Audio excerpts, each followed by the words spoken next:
At yan ang iniiwasan mong makita niya. Totoo? Wala kang tinatago?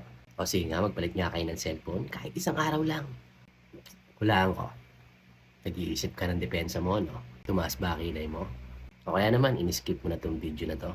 O, tamo? Privacy ba talaga pinaglalaban mo?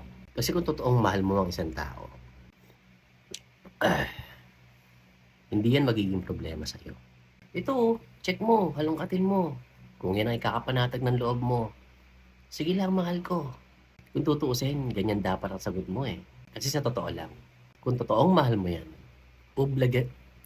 obligasyon mong obligasyon mong iparamdam sa kanya na secured siya diyan sa buhay mo, lalo na kung nakakaramdam na siya ng pagdududa. Ang tawag diyan, reassurance. Ngayon baka sabihin mo insecure siya, kung magselos sobra, ang OA kung magdrama. So anong gagawin mo? Hahayaan mo maparanoid siya para lang maprotektahan niyang privacy yung tinatawag mo, hinayupak ka. Eh putang ina, halos lahat ng nunal yan, nabilang mo na. Nahawakan mo yung iba't ibang parte ng katawan niya. Yung iba nga nilamutak mo pa. Tapos cellphone mo, hindi pwedeng hawakan o makita. Saan ka pa? Kasi privacy mo at wala ka namang ginagawang masama. Wala nga ba? O wala pa lang siyang nakikitang ebidensya. At yan ang iniiwasan mo makita niya.